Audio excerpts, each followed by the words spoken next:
The topic today is regarding 4-point restraints in particular, and whether or not, if and when they are used, and if you believe that it either violates a person's civil rights or is considered abuse. Okay. And so I'll let Alyssa go ahead and start off. First of all, if you could give us some of your background, what your position is and how you've been doing it. Okay. Well, at this hospital, I'm a staff nurse on this acute inpatient psychiatric unit. I've been here for only about a month, and prior to that, I actually worked in correctional settings for about 17 years, mostly in mental health and in a variety of other kind of positions, and in community mental health for 7 or 8 years before that. Okay. Have you ever restrained a patient, and if so, why? Yes, and I think in every instance the reason is safety. Whose safety? Primarily the patients, secondarily the staff and the other patients. Okay. What were your feelings while restraining a patient?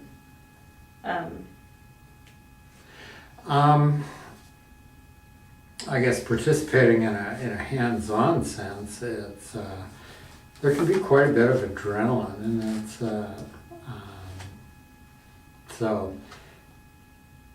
so one is kind of nervous about doing that, and it's kind of I mean, patients are restrained, I think, when we reach kind of an impasse, and there really isn't any other choice procedurally at that point. The less restrictive measures have been tried, and we've tried to talk to people. We've tried to offer them medication. Tried to offer alternatives. Well, then that kind of leads to this. Do you view restraints as necessary, or do you think there are some alternatives that could be used? Well, I think that there are less restrictive alternatives, and in my experience, restraints are used when the less restrictive alternatives have been exhausted. And again, it's an issue of safety. What would some of those alternatives be? Talking, finding out what the issues are, and hopefully finding some other way of resolving them, offering timeouts.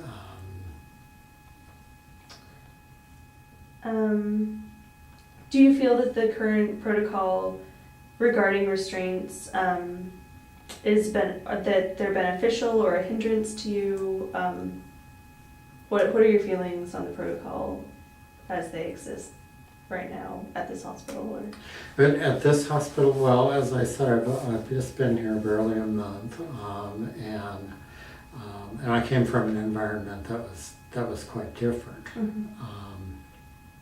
And so I think that the policies and procedures and the protocols are well written, well thought out, well researched, well designed, and really take into account everyone's safety and liability and those kinds of considerations.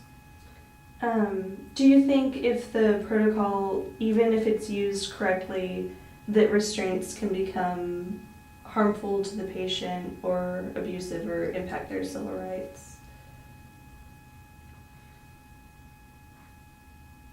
I know it's been true in the past, and I think that over time there have been really a lot of efforts to correct some of those situations, and those kinds of issues are really, those issues are referred to in the policies and procedures. And patients aren't restrained simply because someone wants to, or because someone doesn't like this patient, and so restraining them seems like the thing to do. And there are documentation requirements that really speak to practice and quality of care. You know, what other less restrictive means have been tried, and have other alternatives been reasonably tried, and is it clear that those other alternatives are ineffective? Do you see a difference between the way males versus females are treated while being restrained? That I haven't, no.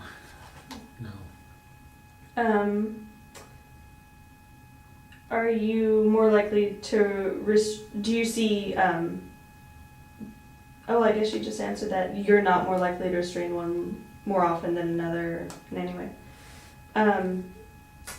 Do you notice a different reaction in the genders while being restrained? I have, yeah, I have. Can you elaborate on that? Well, but I do have to qualify that too, because I came from I worked in a correctional environment, both juvenile and adult correctional environment, and so I think that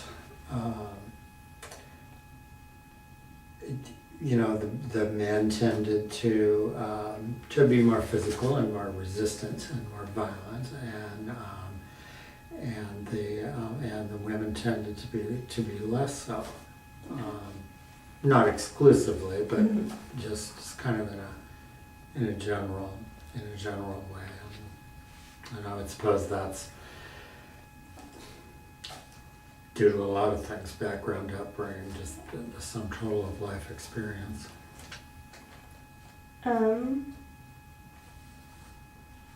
What would you first attempt? Well, first of all, would you view restraints as a last resort or as precautionary? More or less a last resort behaviorally. Okay. Because my understanding of the statutes and almost every institutional policy and procedure and almost every accrediting body's expectation is that less restrictive alternatives have been tried and exhausted, and also that restraints may be used to stabilize the situation, just to get through a crisis, and crisis by definition are temporary and short-lived, and when the crisis is over, then it's time to do something else.